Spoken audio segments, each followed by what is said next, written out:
Hello and welcome along to WD18 with myself, Jacob Culshaw. As always, Sam Ucko is on the show today, but we're joined by a very special guest, one of the OG, if not the Watford podcaster from the Rookery End. It's Rookery Mike Parkin. Mike, thank you so much for taking up a bit of your time on your Sunday. I know you're a busy man. I know there's a lot going on, but I know you love talking about Watford. So how are you first off, mate? And it's great to have you back on the show. Yeah. Really good, Jacob. Thanks very much for having me on. We've started winning again, so I thought I'd show my face in public. But yeah, just genuinely, absolutely buzzing after yesterday. I thought it was a terrific win, a terrific afternoon, and it's like one of those games that why you get into football in the first place. Really, the sun was shining, the crowd was up for it. It was a big game against a big team.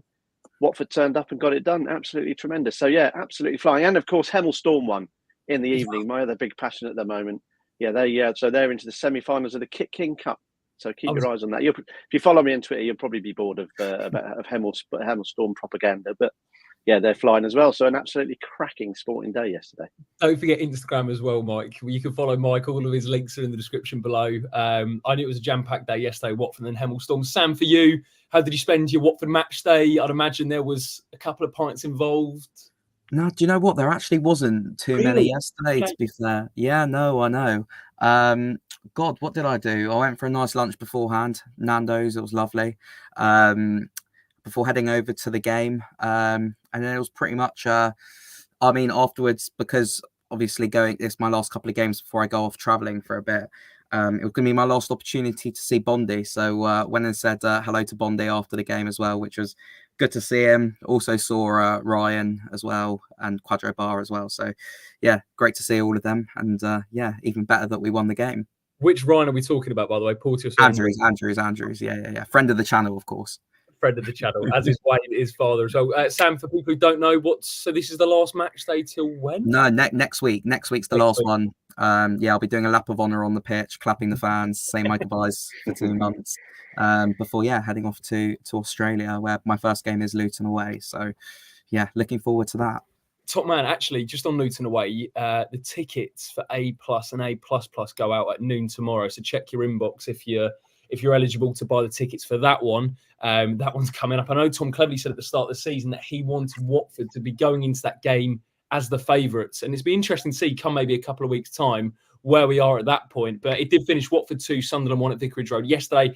As Mike and Sam mentioned, we're going to get into it today as well to break it down, have a bit of a discussion. Probably a different style of video. You're used to Charlie, who's in Jamaica at the moment, coming up with the screenshots, doing his Gary Neville analysis. He's not there, but he's kindly passed on a few points for us to mention in terms of the way he saw the game. The only other bit of housekeeping to do before we get into it is our Hearts Minds initiative is ongoing at the moment. The link is in the description below. £2 more from myself, Sam and Charlie are going to be put into the pot to support that cause. Mike, remind me, I think, and it's not to remind you to donate, but did the guys from the Rookery End, was it for every goal conceded?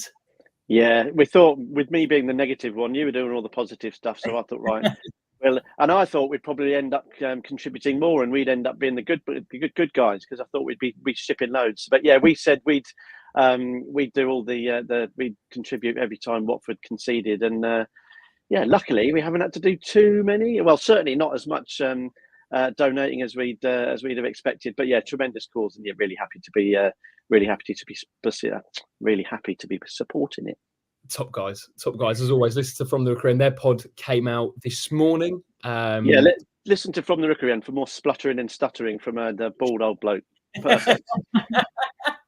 The link in the description below to listen to From the Rookery End. But it did finish Watford 2, Sunderland 1. Watford move up to 7th in the Championship. They secured their 4th league win of the season. And Tom Cleverley has become the first Watford manager in 120 years to go unbeaten in his first 10 home games at Vicarage Road. And a shout out to another Watford podcast, Haunted Heaven, who reminded us that big up to Johnny Allgood, who won every single home game in his first season as Watford manager in 1903 and the 1904 season, when Watford went unbeaten for the whole campaign. So that is one stat to kick off with. It was goals from Festi Ebasale and Tom Deli-Bashiri that were the difference. Sam, let's go through the lineup first off, because when you looked at it compared, we're not going to compare it to the Man City team, but compared to the Norwich team, there were a few changes, just to run through it here. So Jonathan Bond in goal, a back three of Ogbonna, Morris, Pollock. Larouci and Ebisele came in at wing back. Sissoko and Deli Bashir as the midfield two, with Chakvetadze on the left, Kiembe on the right, and Baah through the middle. Sam, my question would be, on paper, is that one of our most balanced lineups we've seen so far this season? Yeah, I think balanced is the word. Speaking to people before the game in the Rookery, there was some frustration, to be fair, with the lineup. And I was sort of relatively happy with the frustration, because it seems that whenever Watford put a team out that everyone's happy with, we go on to lose it. And whenever there's a bit of disagreement beforehand, it seems to do quite well. I thought that, to be honest with you, the game panned out not exactly how I saw it would, but I think the way that we set up beforehand was almost to try and stop that early goal, first of all. And because Sunderland are sort of high-flying in the league, is try and keep it as tight as possible before then later on in the game releasing the likes of Jebison, potentially Vata, who didn't come on, and Baah, who obviously caused carnage. We'll talk about that later on. And that's how I sort of did see the game going. Obviously, some of the other substitutions were a little bit different, but to be honest, I was quite happy with the lineup. I was particularly happy to see Ogbonna in there, because I thought he was, other than a tiny mistake that we spoke about against Man City, I thought he was absolutely quality. And yet again yesterday, I just think he shows his experience, his composure, and with Pollock and Morris next to him, two young players who are still learning, I think he's the perfect player to have in the middle there. Mike, I wanted to pick up on comments made by Cleverly, speaking to Andrew French post-match, just on the lineup. And he said it was a close choice between Vacuum Baah and Jebison up front. But Baah makes us more solid out of possession. Do you agree with that? I find it really hard watching Baah. I think he struggles. I think ultimately, negative might come. I just don't think really he's good enough to be leading the line for a Championship football club. I think that's the bottom line. I think credit to him, he doesn't go missing in games, and he does try to show. And I think he's manful in his efforts, but I think he really struggles.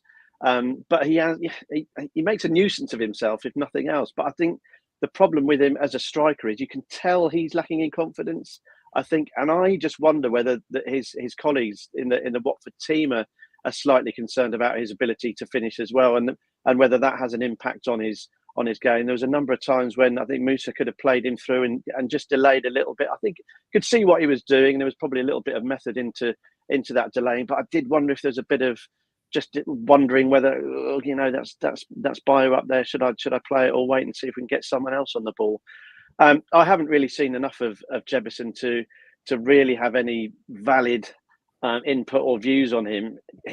I think he moves slightly better than Baah, if that makes sense. He looks a little bit more fluid. He gets around the pitch. It doesn't look quite so much of an effort, but it was a brief cameo yesterday. And compare him to the other attacking player, the other attacking substitute that came on, it was chalk and cheese, wasn't it? So I don't know. I think Vacuum Baah looked frustrated yesterday as well. He was complaining to the ref a little bit. There was a bit of the arms gesticulating going up when balls weren't going his way.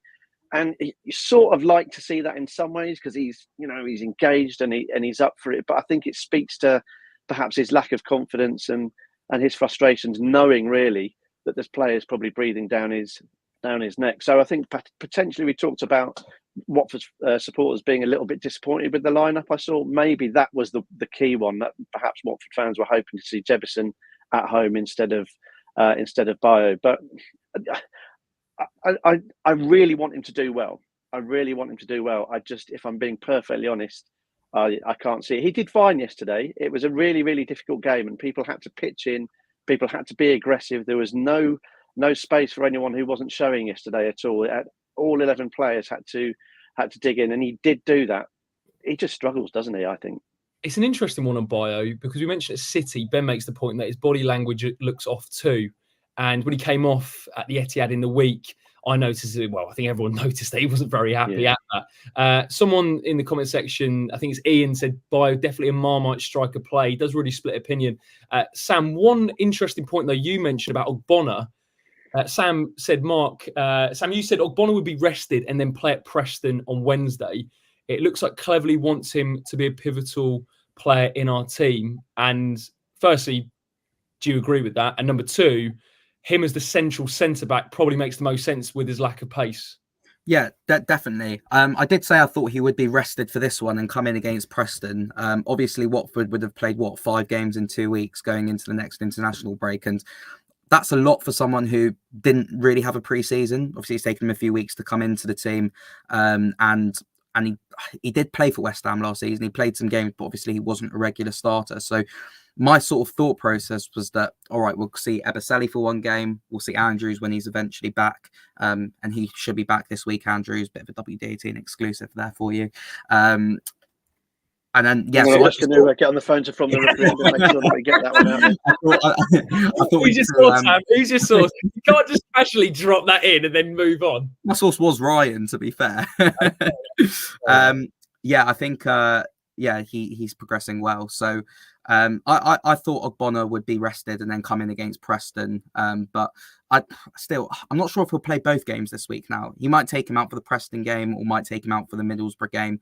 But it's positive because while he's been really impressive, it's been a while since we've had sort of all these options defensively that were able to, such a rotate like this and bring in potentially Porteous at the back, or I don't know how close Sierralta is to returning as well. So yeah, we've got a lot of options in there, but particularly him starting as the central centre back, I think with his lack of pace, I think it's really, really good. Something that my West Ham friend said to me when he joined was that defending on the edge of the box, almost when someone stands him up and there's not enough room necessarily for them to run in behind, he is unbelievable as a 1v1 defender, and I think we saw that yesterday. I think he reads the game really well as well. There were a couple of times where the ball was sort of played in behind and he was just able to shepherd the ball out of play. Something he did really well was he gets his body between the ball and the attacker, so they can't basically get in front of him. But yeah, I thought it was great. But I think we do have to manage his minutes. I think it'll be a lot if he plays the next 2 games this week. Don't ask why, but I can actually back up that opinion from the West Ham fan, because I was at West Ham Arsenal last season. Do you remember when they beat them at the Emirates? Yeah. And Ogbonna was in the centre of the back 3, and they were just camped in their box for the whole 90, really. And he was probably their best defender on the pitch. So we all can see the quality that he's going to bring. Mike, just on, I mentioned the Norwich lineup. The word changes for this one. Just on the Watford performance, firstly, your overall assessment of Watford's performance yesterday, but also what was different from the Norwich performance, not just the amount of goals we conceded, but also in terms of the way we play. What was different from the Watford performance against Norwich to the Watford performance against Sunderland? I think you suggested earlier, Jacob, that this looked on paper like the most balanced Watford side we could pick, and I think it translated onto the pitch. It looked perfectly balanced. We've just spoken about Ogbonna, who I thought was absolutely sensational in the heart of that back 3. I think I saw a comment come up from Jack there where his pace was a bit lacking, but there was a couple of times when Sunderland looked like they might have got in behind and he was struggling for pace, but he just did what good centre-backs do, and he just made it very, very difficult for the striker to get a run on him. And he marshalled that defence particularly well yesterday. And I think James Morris and Matty Pollock will only benefit from playing either side of a player like that. I think James Morris has come on leaps and bounds. He's very calm. He's not going to win any prizes for being the most spectacular defender on the planet, but I think he does what he does exceptionally well. I know that might be a controversial opinion, but I think he's growing visibly in that back line, I think. And Matty Pollock has just come on, incredibly, hasn't he? Since he's come into the side, he's grabbed onto that shirt and he's not going to let go of it for love nor money, is he? So I think Ogbonna really just settled down that back 3, and then we had, in terms of left and right wing backs, we had left and right wing backs who were really, really good. Larousse looked good going forward, and I think he actually looked okay defensively. I think there's a big question mark over him. He's got a lot of he's got to convince me that he's good enough defensively, but going forward he's excellent. And I thought the link up with him and Chakvetadze down that left hand side caused Sunderland absolute untold problems. And when they weren't causing problems, it was Eberseli and Kayembe down the right. So we were able to get on the front foot really, really quickly. And I don't really think Sunderland knew what hit them. We were having an absolute field day. I saw Larousse put their right back literally on his backside a couple of times. Festi was having a whale of a time down the right. And a word for the other guys in the centre of midfield as well. I thought we were aggressive and dominant and just really put our stamp on the game. And despite Sunderland being one of the better teams in the league, having a really, really good record, I think they'd only lost once before yesterday. We were coming off a really bad run of form, albeit a really decent performance in midweek at the Etihad. I thought we really, really stamped our dominance on the game. We took the game by the scruff of the neck, and we just looked like a proper football team. Every man on the pitch knew what they were doing and executed, certainly for the first half an hour. And by that stage, we were ahead, and Sunderland knew they had a job to do. Sam, Mike summed that up really well there. I think what I noticed, particularly in that first half, because there was definitely a difference in the Watford performance from the first half to the second half, but I thought the way in which our back, well, if you think about it, our front five, we have Chakvetadze, Baah, Kiembe, then Ebosele, then Laruzzi, really pinning back the Sunderland back four. Reggie Labrie, the Sunderland manager, actually said in the post-match interview that his back four was not able to deal with their front line, hence their slight tweak of the system in the second half. But what was it about that first half? Because Watford were excellent in a lot of areas. And before we get on to the goal, is there an argument that that was the best half this season? Or at least it was definitely up there as one of the best halves this season. I think it was obviously there was that big focus on let's make sure we don't concede in the opening bit of the game. There were a couple of moments where Sunderland did get into the final third in that first 5 minutes, and everyone was sort of like, "Here we go." But we weathered that storm really, really well. And after that, I just thought the word that Mike just used was aggressive, and I thought we were really, really at least physical with them. I thought the midfield two of Tom Daly and Sissoko just made everything tick yesterday, particularly Sissoko. I thought it was absolute quality in the middle of the park. Do you think, lads, they might have broken the clock? I don't know if you sat in the rookery yesterday. You were looking that you couldn't see the time. One of the LCD boards was broken, so you couldn't see the time. So the Watford defenders would have been looking up, not knowing how many minutes had elapsed. I wonder if they'd done that on purpose. Psychological mastermind Tom Cleverley getting on the phone to the technology team. What happened in the second half? They could see the clock and they bloody let one in. Rich, I need you to do me a favour. Exactly, yeah. God, exactly. I just think the word that Mike used was aggression, and I think that's what you have to do with these teams who are. I know they had a difficult game the other week, Sunderland. I think they lost away at Plymouth. But when you're playing almost that well, and at times that feeling that no one can beat us, basically, when you're that high on confidence, and you just have to rough teams up a bit. And I think previously Watford teams potentially would have gone into those games a bit afraid. I don't know if afraid is the right word, but just gone into their shell a little bit. But yeah, Watford took the game to Sunderland. The only criticism, I think, going into halftime was it probably should have been more than 1-0. There was that chance right at the end of the first half. They didn't actually release it on the highlights, so I haven't seen it back yet, but it seemed that Sissoko was basically through on goal. Then he seemed to stop, looked like he was about to shoot, then squared it to Baah, and I think it went slightly behind him, and it was a bizarre passage of play, but I was delighted with that first half. I thought we were absolutely brilliant, and yeah, shame we couldn't start the second half in the same way. Do you know what? It's an interesting one, Mike. Before we touch on that goal, what have you made of this trend that's emerged at the start of the season with the early goals conceded? I know we kind of had a joke about it there in terms of like we did manage to get through the first 5 minutes without conceding. We didn't do that in the second half, which maybe is a point to be mentioned about us coming out of a half or kind of starting a game quite slowly. What have you made of that? Because I think Cleverly said at the start, when it first started to happen, you don't make a lot of it. But then when it happens after 2 games, after 3 games, then after 4 games, questions have to be asked. So what have you made of that trend that's kind of emerged at the start of the season? Yeah, I don't think I make too much of it, really. There's a sort of a tendency perhaps of us amongst Watford fans to say it's a bit Watfordy, typical Watford, we've let one in again. There was that amazing tweet with the academy side from minute 1, we're underway, Charlton lead. From literally the first, which I thought was absolutely fantastic. It actually got a mention in the Football Cliches live show last week. But I don't think. Do you know what? I think what was most telling was the atmosphere in the ground yesterday. I was wondering whether there might be like a countdown or something, whether the fans might sort of count down to 5 minutes or count up, or whether the fans would be a little bit nervy. There was just no sign of it. Once you're in the ground and once the game kicked off, I guess everyone's aware of it to a degree, but I don't really think it's a thing, to be honest. I think if 6, 7, 8, 9, 10, but it happens, then you've got to start looking at it from being a psychological sort of tick almost. But yeah, I think it's one of those things that it's easy to talk about, and it's frustrating, obviously. But I sometimes wonder if it played into our hands a little bit. We've come back quite well when we've conceded early, so.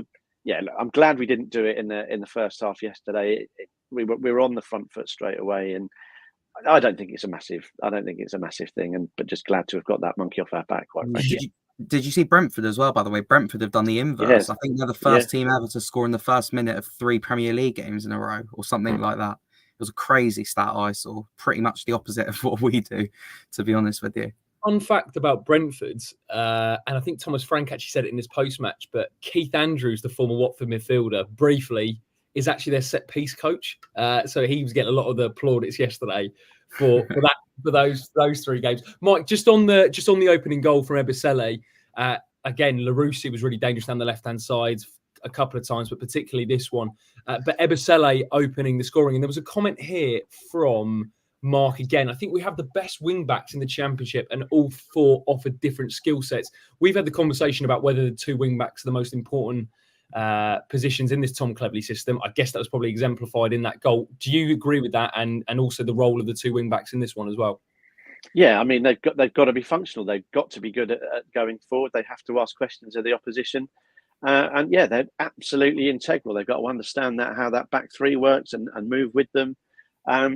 How good they were, I think we did see in the first half an hour yesterday. Sam touched on it earlier about Ogbonna and Ebisele. We're going to have to manage them, I think, initially. I don't expect to see Ogbonna start on Wednesday.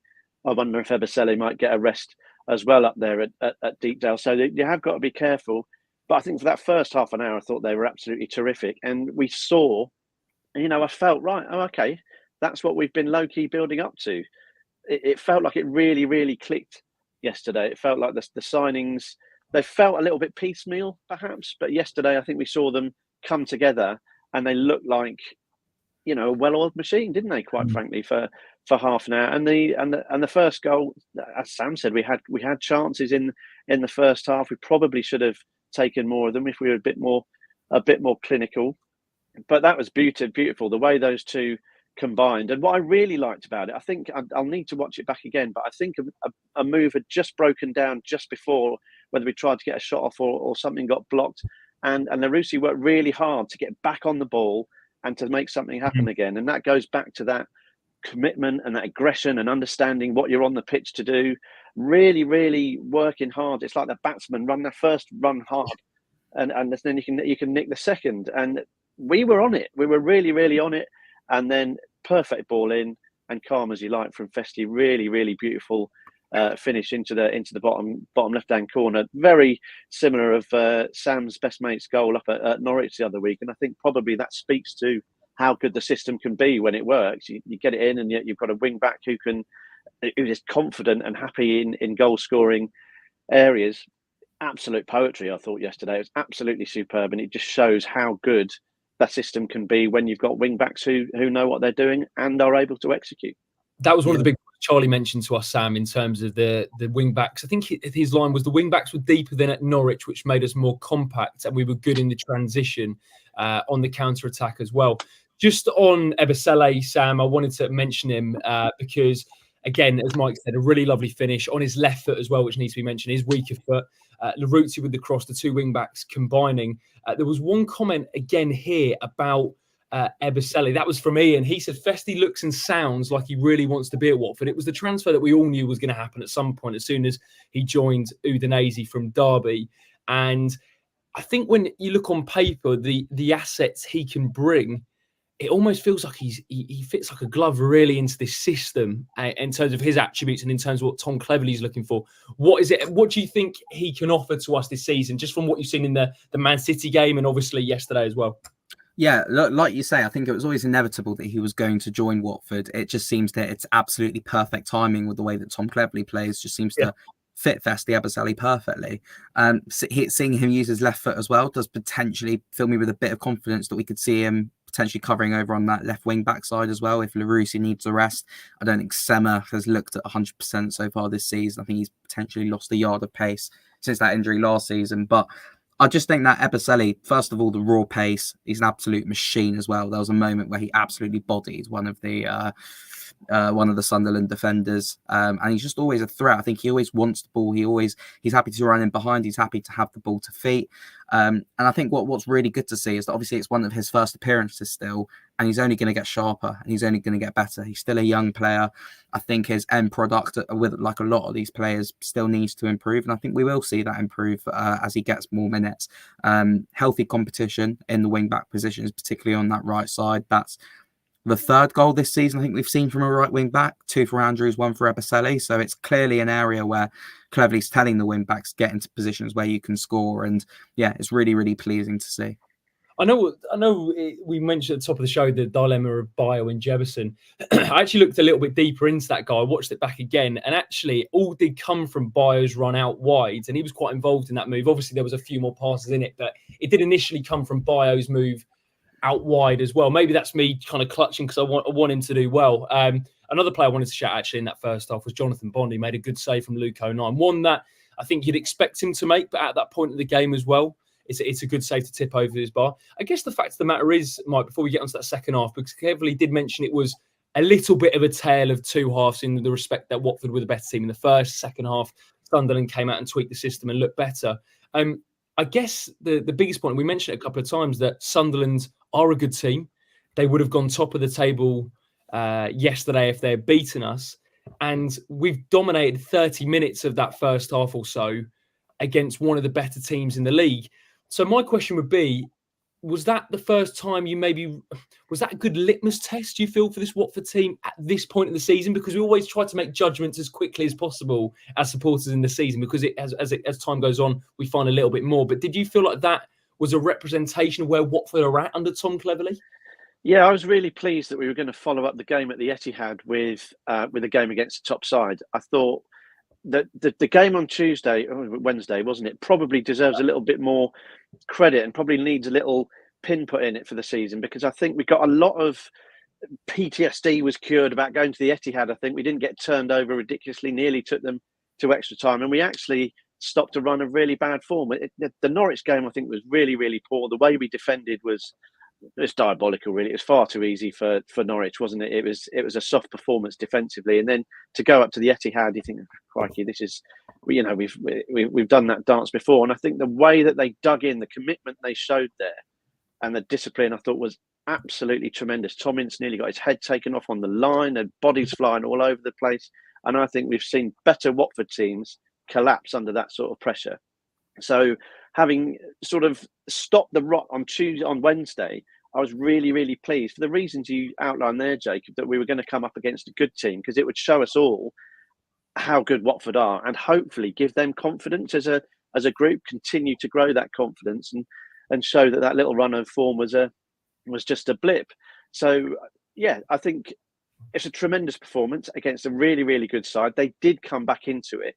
The tide turned sort of pretty slowly towards the end of the first half. Sunderland felt like the best team, and then in the second half they got the goal early on because Watford defenders could see the clock, and we all know what happens then. And then to me it felt like, I was like, right, it feels like Sunderland are really, really turning the screw here, and they could run riot. And it just felt like the tide had turned almost completely. I don't think they translated their dominance, if you want to call it that, into chances. Bond had to make 2 or 3 decent saves, but they were all from shots from pretty much the same area, 20-25 yards out on that left-hand side of the area. He dealt with most of them pretty well. So for all their dominance, Sunderland didn't really translate that into massive chances, but it did feel like they'd got the upper hand. They'd wrested the initiative in a pretty obvious way. On that second half, Sam, on that second goal, really, Isidore with it. It's quite a hard one to dissect, though, Sam, because I was thinking, should Larousse get tighter to his man? But he kind of does everything right in that respect. Then I looked at Morris, but Morris is in the right position. It was just a slight bit of movement from Isidore to pull off his man, which was Ogbonna. Very subtle bit of movement. It was a good cross from out wide. But when you watched it back, did you feel that? Did you feel anything we could have done better in that goal? There is always something you could do better, but it was a good cross. It was a good finish. Or have I missed something? No, I think you're spot on. I thought it was great movement from their striker. I'm not sure if it was Isidore, but we got away with something very similar in the middle of the first half as well. It looked like it was going in, made the run to that near post. But I think when you're up against these top teams, it's almost like sometimes you're damned if you do, damned if you don't. I think if you could force him onto his other foot, but you just go the other way. So, yeah, I don't think it's a case where Watford could have done too much more.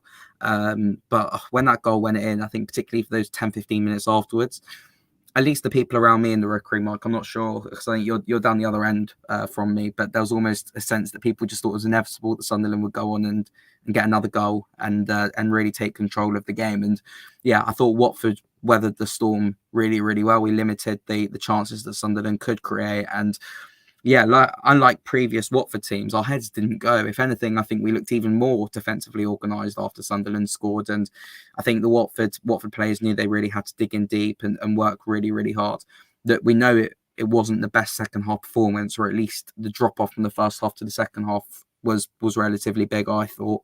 But ultimately in the Championship, you're going to get points if you work hard like we did in the second half. And we did that. Charlie would be proud, but I'm going to bring up the momentum bar, and you can actually see what Sam said there in terms of the way it did swing in the second half. Obviously, you can see with the green in the first, Watford's having the lion's share of it. As the guy said, probably should have got a second. But I think, Mike, you summed up really well there that actually, while Sunderland were the better team in the second half, they probably didn't create anything too clear cut. And even Cleverly said that in the post match. He said that we limited them to half. I don't think I've ever heard a manager say this, quarter chances, which is the first in terms of those opportunities. So is that credit to Watford? Is that Sunderland lacking a bit of cutting edge? I think, yeah, they are lacking a bit of cutting edge. I think Isidore was quality for the goal. I think he just earned himself that little bit of space and finished it well. But they just didn't create enough chances to assert their dominance, did they? But I think that is down to the way Watford played. As Sam said, it from a supporter's point of view, the Sunderland fans got noisy again. Bellingham was giving them the big "let's get going," all that sort of stuff. And when the away fans get noisy and it feels like the away team has the upper hand, you do sort of think, "Crikey, come on, lads!" And I think it felt like there's probably more nerves in the stands than there was on the pitch, because the players just rolled their sleeves up and got on with it. But what I think was a masterstroke really was the substitutions. Tom made 3 subs pretty much 10 minutes in to the second half, and it felt like, right, I've seen enough. We need to, even if it's just break up the game, stop the momentum, change it. I think with Ebersele, it was probably a planned one, just in terms of how much he can give in a game at the moment. But I think there was very much right. I'm not having this. It's only going one way. I'm going to stop it. I'm going to make 3 big, bold changes, and I think that played a massive, massive part in it. I'm sure we're going to go on to talk about Ryan Porteous's right wing back cameo. He could have been sent off as soon as he came on. That challenge on the edge of the box was, it's a Porto special, really, wasn't it? We're never going to change him. I don't suppose we'd want to, but I think credit to Tom for those changes. He let Baah stay on. What was it? I'm just checking here. Yeah, 70 minutes. And you're right. Just to go back to your point much earlier, Jacob, he does do that. He does pull people around the Baah. He does make runs. He does stuff when he's on the pitch. So I think you're right to give him a little bit of credit. And Tom gave him 70 minutes to make an impact. But then you've got 20 minutes of Daniel Jebison, someone who is presumably absolutely desperate to get his Watford career up and running. Obviously had that shocking miss at Carrow Road. I thought that was a clever substitution.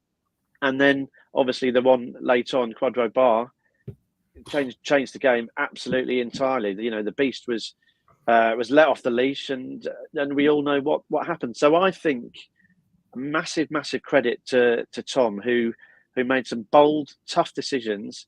It was super decisive, and that helped Watford stem that tide. Yeah, absolutely. Proactive is probably the words, Sam, in terms of the Tom Cleverley substitutions. And especially, I have to remind myself a lot in terms of Clevs' actual managerial experience. You think the fact he started last season as the under-18s coach, ended the season as the interim, and now he's got the permanent full-time head coach basis. So look, there are going to be some times where there's a few errors. And I know, Sam, you've mentioned a couple of times the word naive, maybe in terms of the way we've gone into games or the change at certain times. But credit where credit's due with Clevs. As Mike's mentioned, there were 3 subs on 57 minutes, Porteous, Sem at Ince, Jebison at 69 for Baah, and then Baah coming on at 74. And it was that last change, Sam, that was the game changer with Quadro Baah. And I wanted to give you the opportunity to speak about him, because as an impact sub, He, for me, is the last thing a defence wants to be seeing when legs are tiring. You've got the explosiveness of Baah, the directness, a guy who literally his first thought is to get at a man as he goes forward. But Sam, it's now the debate with him.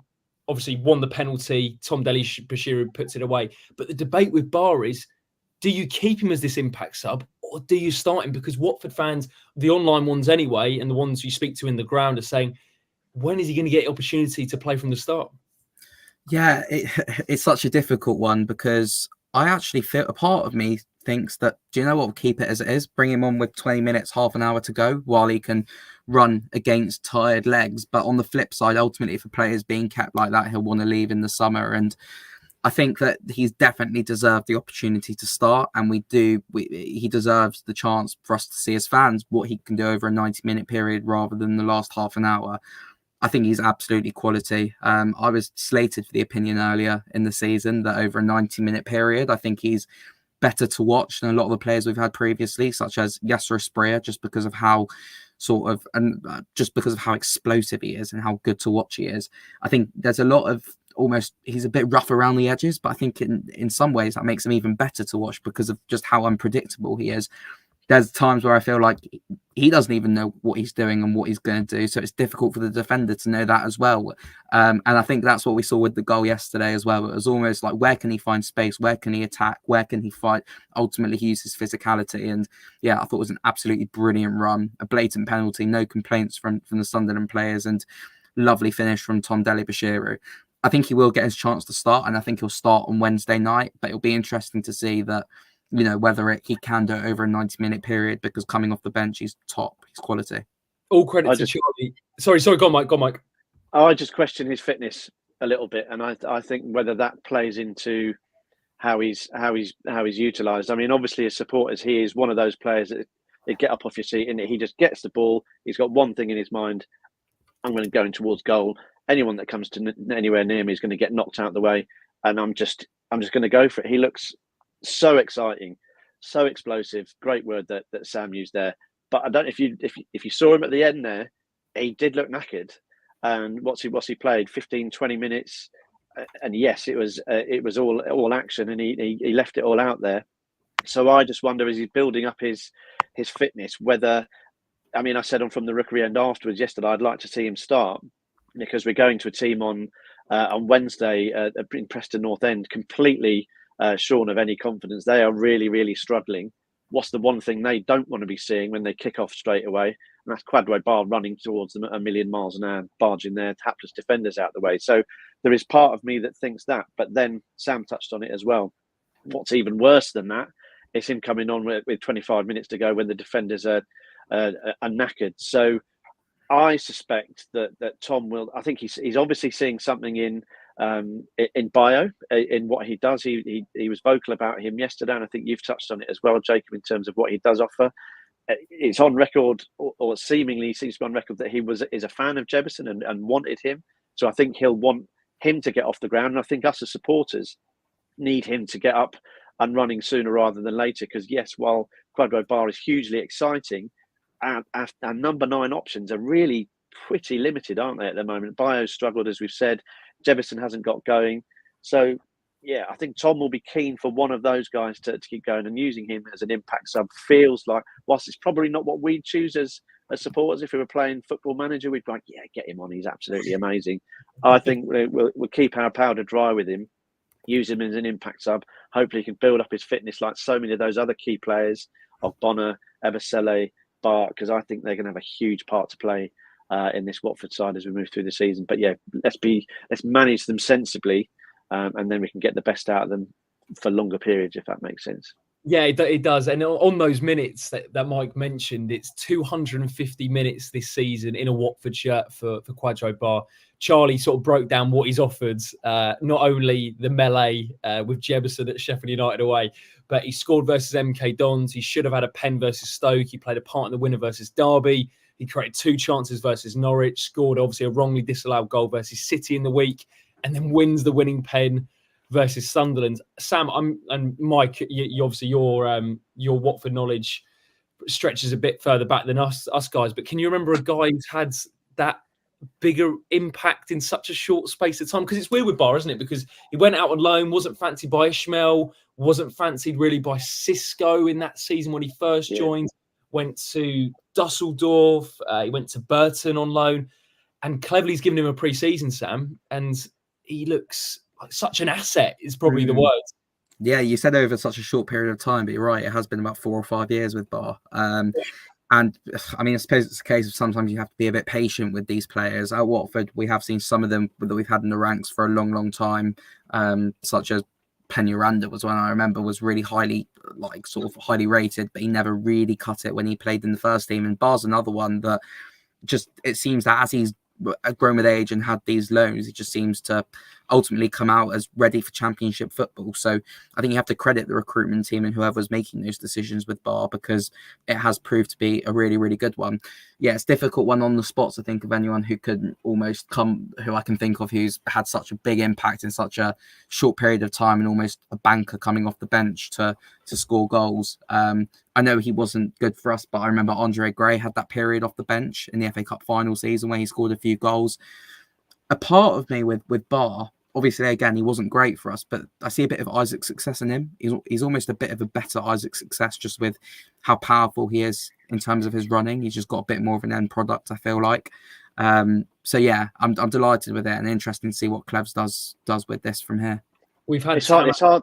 Sorry, Jacob. It's hard to think of someone who has surprised us, I think, as supporters as much as him, because I can't imagine too many of us had massive expectations for the reasons Sam outlined. He's been here, there, and everywhere, not really pulled up trees at any of those loan spells. But I think it's massive credit to the player. It's not often in the Pozzo era that players hang around for that long and then end up getting their chance. Peñaranda is a great example that Sam mentioned there.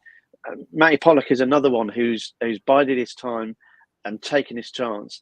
So massive credit to those guys, because mentally it must be really tough to look at, especially at Watford, where there's a huge turnover of players, and some players come in, what the heck did they sign that guy for? He plays 2 games then disappears, or they signed injured, and sometimes it can feel like there's not much rhyme or reason to it. I think the recruitment has been better as we're seeing this year. So credit to Baah for sticking at it, and the same with Matty Pollock, and I think behind the scenes for sticking with him as well. Because like I say, it's not often that you get a chance if you've been there for 3, 4, 5 years. Usually it's and not really made an appearance. That the writing's usually on the wall, but not the case for Kwadwo Baah. And I think in terms of the impacts, I can't think of someone who's surprised me more. The only probably one that I can think of, and he is recent, was Ogbonna. I don't think when we signed him, I don't remember anyone turning cartwheels thinking, well, that's all our goal scoring woes sorted. He turned up and started banging them in left, right, and centre in the Championship. Then did it in the Premier League as well. So he was a massive surprise. And if Kwadwo Baah can go on to give us the memories that Iggy gave us, then we're going to be pretty happy, aren't we? Let us know any what are we going to call that category? Sort of impact in such a short period of time in a Watford shirt, particularly off the bench. We've had Tamas Priskin in the comment section. Rio says that Baah reminds me of Adama from Fulham. Not often someone can match their strength with pace like that. Ben says, I like Baah as an impact sub. I think he could do well as a 9, but it doesn't look like Clevs will utilise him there. Definitely more of a winger than a 10. So the system doesn't naturally suit him. Charlotte says João Pedro was a bit of a slow burner. We had to be patient with him. Richarlison's not a bad shout. When he first came in under Marco Silva, he hit the ground running pretty quickly. But enough of that. On to yesterday, as cleverly mentioned, Baah needs to basically get fitter to repeat these sprints is the line, but he's winning games for us right now is the line as well. Someone who's also doing that, Sam, is Georgie Chakvetadze. I know you wanted to touch a little bit on him because we all know technically are the best footballer at the club. He's just signed a new 5-year contract. Sam, firstly, are you getting the royalties for the announcement video? I think we have to share them, Jacob, to be honest with you. Mate, it was you who made it famous. You're the face of Georgian football at the moment here in England. So I think most of the credit has to go for you, although I will take the lyrics credit, That's my new Twitter bio, sort of face of Georgian football in Has Lady Gaga been in touch, lads, for a collab? Feature on WD18. Next WD18 Cup special guest announcement. Oh On Georgie though, I wanted to talk about him yesterday because I thought it was a bit of a weird game for Chakvetadze. I think he's absolutely amazing. He's the best ball carrier in the team without a doubt, and he's 100% the best player in the team at the moment. I just think, particularly yesterday, that final ball was really, really poor from him. I think that it's a mixture of two things. I think one, sometimes yesterday he was a bit indecisive with it. And two, sometimes I feel like he doesn't really trust the people around him. We mentioned Baah at the start, where there's a bit of hesitancy, I think, from Sissoko in terms of whether to pass the Baah or not. But yeah, I think ultimately, I think Chakvetadze, I know he just signed a new deal, but there will be offers in the summer and that contract's there so we can, hopefully get a bigger fee for him when the offers do come in. But to really get his game to the next level, I think what he needs to be doing is getting that final ball more often, just because I think it is a bit inconsistent at the moment. He'll get into good positions, but yeah, I want to see better numbers and a bit more productivity from him. I definitely agree on that last point, Mike, in terms of goals and assists, because we know the quality Georgie has, the positions he gets himself in as well. Do you understand what Sam's saying there in terms of maybe trusting his teammates? Do you feel like he maybe tries too hard to do it all of himself? Yeah, potentially.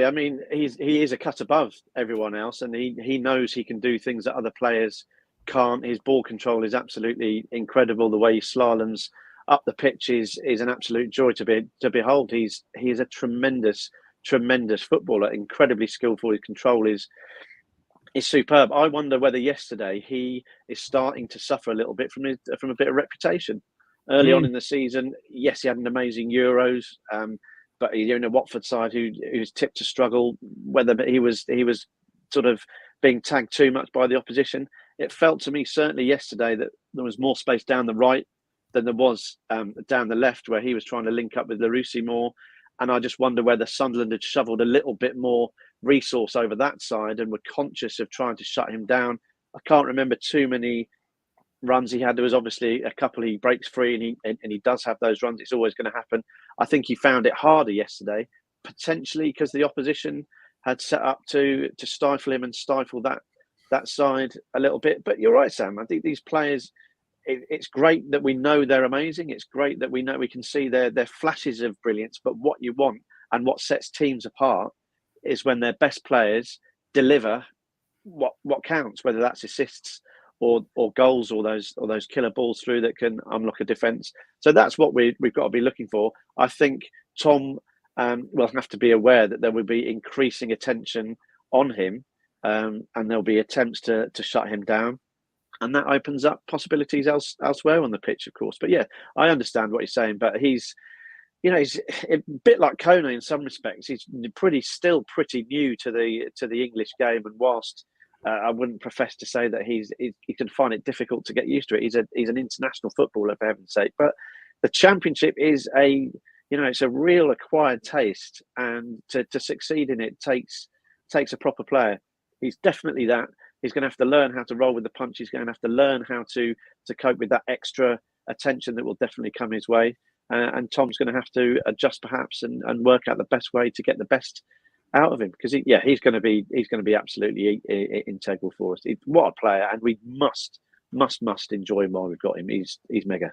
Yeah, absolutely. Because Jack says in the comment section, I think Chakvetadze's new contract is similar to João Pedro's. It ties him down for a long time with a release clause to sell him on for a healthy profit. Before I go on to a couple of other comments, Sam, if you were to hazard a valuation for Chakvetadze, granted can change, but with the new contract, 5 years, as Mike says, we've got to enjoy him while it lasts. I think Porto was saying in an interview with the Voice of the Vic, Kate from Voice of the Vic, make sure you do go and give that a watch. Really interesting insight to Porteous and his frame of mind at this moment. Great work there. He mentioned that he actually said he said he's a top class player, then changed his words to world class player. And he said, I don't think Watford fans will want to hear this, but he'll be off to a top European club if we don't get promoted. So with that in mind, what valuation, and I'm not trying to, this is not sort of bargain hunt, I'm not trying to sell him here on WDAT, but what I'm trying to say is how much do you value him at this moment in time? It's a really difficult question, because obviously the position that Watford are in is that clubs will know that we're going to need money a bit more than we have done in previous years. Just because in the Premier League, for example, with Richarlison, you're able to sell them on for a bit more with a bit of a premium on there. I think, let's say he does go in the summer, and we're looking at selling him in the summer. I think a lot of it just depends on his goal and assist output, and also depends on ultimately where Watford finish. If it was January, hypothetically, I'd probably say Watford are looking at 10 to 15 million. I think Watford would probably. I think that those are the bids that would come in. Whether the Watford would accept that, I'm not too sure. But I reckon his valuation, I'll go 15 million. I reckon he's around that at the moment. Yeah, we'd want more than that in the summer. Absolutely, no doubt about it. And I think it is worth making the wider point, lads, that Gino and the hierarchy have come in for pelters. A lot of it for good reason. But if you look back at the profits that these guys have turned on some players, you don't see it with this regularity at many clubs, certainly outside the top division. There are some clubs that are obviously good at it. Our friends at Brighton, incredible, and Brentford likewise. But you have to hand it to them. We said, well, after Yasser goes, who's the next cab off the rank? Well, here we are talking about him. And what they moved to sign him very, very quickly in last January. They gave him that permanent deal. And everyone was, oh, well, we've already got him. What's the point in tying him down? Well, it was showing faith in him as the player. So you stick with us. We'll give you this. We'll keep you in the shop window. Then we'll give you this new contract. There'll be more money attached to that. So his trajectory, from a personal point of view, is going in the direction he wanted it. So when it comes to these big ticket flips, if you like, Gino is pretty good historically. So credit where it's due. That's not to say it washes away all the other concerns that we've all spoken about over the years. I think we know those well enough, but it's not easy to pluck these players and turn a massive profit on them. Who was turning cartwheels when we signed Georgie Chakvetadze? Not many, and he's just grown into another sort of cult hero in a yellow shirt that we're lucky to see at Vicarage Road. So credit where it's due, I think. Definitely credit where it's due, and we can see the next couple as well, whether that's Quadro Baah and filling the shoes of Chakvetadze when he goes off, or Rocco Vata, who I think a bit like Chakvetadze, a bit like João Pedro, a bit like even Ismael Kone, we're seeing potentially more of a slower start to his Watford career where he's a bit more in and out the side, but no doubt those opportunities will come for him and he'll grow as a player. So yeah, you can almost see the trajectory now that Chakvetadze will move on, Vata will be the next one almost, and then someone else will come in after that. So that is probably the best part of the Pozzo model. We've spoken about the issues so many times, as Mike has said, but look, while things are good, let's focus on the positives and go with that. Good man, Sam. That's what we like to hear. There's a few shouts for 25 million from Ben, 25 million from the Ukrainians, other finest man. Mooney. Not Tommy. Ian says 35 million, or how short of cash Gino is. And I love this comment from Nick. If Georgie is shut down on the left, Baah will have more space. Devastating. Nick, you've solved it. There we go. We look ahead to a busy week. Mike, 2 games in a week, 3 games technically in a week, but you know what I mean. 2 games in the upcoming week. We've got Preston away on Wednesday, and then we've got Middlesbrough back at the Vic on Saturday. Tom Cleverley has said that this is a pivotal week in the season, with obviously 9 points on the line, 3 out of 3 so far. My question is, Mike, what would be a good return come Saturday night? You've come back from the Vic. What would you be pleased with? A tough question. Anyone who's listened to me over the years is going to be amazed to hear me say we've got to be looking for 2 wins out of those 2 games. I can't believe I'm saying it. I mean, I will be going for a lie down or a stiff drink afterwards. But I just think the way that we've turned it round from that little wobble that we've had, the slightly disappointing performance at Sheffield United, the very disappointing result against Norwich, hung in there against Cov, and then played well against Man City. It was a bit of a sticky patch, wasn't it? And the way we've come out of that has been tremendous. But what we've got to do now, it's all about the next game. I think the big questions will be around team selection, who gets used and how we manage the minutes and how Tom does that. We've spoken about how he's young in his managerial career. It's going to be a big ask for him. Players will, I assume, want to play regardless of how fit they are. So he's got a job on his hands to manage that. But Preston are struggling. There's no 2 ways about it. And we're not. We're 1 win off top. from a points point of view. And there's absolutely no reason we should go into that game anything other than confident. What I would say is we went to Norwich, who have been a bit soft at home, and we managed to get ourselves undone pretty catastrophically there without too much worry, didn't we? So there is a danger that we do that again, but I just don't think Tom has that. I think that the levels he expects from his squad are very, very high. I think, to me, it's evident the expectation that he has of his players. I think we're seeing them play for him. I think Man City was a perfect example of that. Bodies on the line, they're on board with Clev. So yeah, absolutely, why not? And Sam mentioned it. I think the Vicarage Road was an absolute pleasure to be at yesterday. Sunderland fans helped a little bit. It's always great to have a busy away end, a noisy away end. But people are back at Vicarage Road enjoying it, and it's a fun place to be again.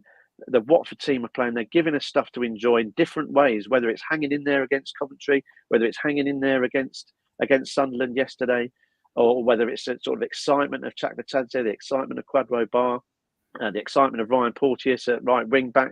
There's loads going on. There's loads to enjoy. So I think we should be going to supporters with the spring in our step, and the players should be confident too. So I see absolutely no reason why we shouldn't win the next two games. So get a bet on us losing both.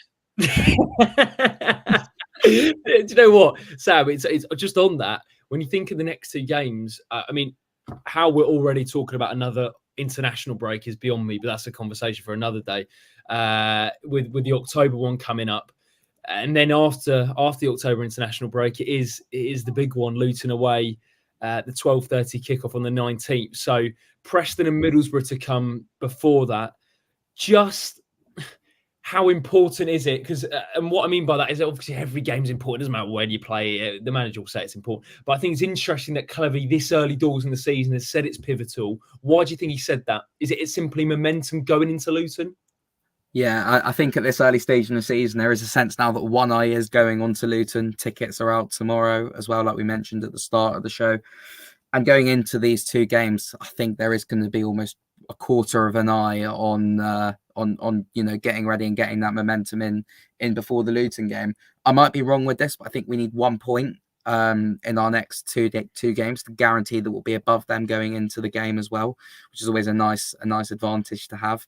You'll never see that. Yeah, give us the open top bus parade now. On a Harry Potter bus, by the way. God, I think it's going to be important that we go into that game with momentum, but it's the Championship, and particularly that Middlesbrough game. I don't think they've started the season unbelievably well. They won yesterday, but they're a team who I thought at the start of the season would be up there. I think they've got a fantastic young manager in Michael Carrick. They've still got Emmanuel Latte-Lath up front as well, who last season proved to be a real handful for a lot of teams in the Championship. So that's going to be a really, really tough game. But obviously Tom Cleverley will be looking at that Preston game, a place where last season we absolutely hammered them 5-1 in an unbelievable performance under Valérien Ismaël. And yeah, let's hope that we'll see similar scenes like that again against the side who are struggling. I think Mike, you made a good point. The last thing they're going to want is to see Baah or even any of our other attackers running at them. So I think with that one, it's going to have to. I know we're away, but I think if we take the game to them, I think we've got a real opportunity to win there.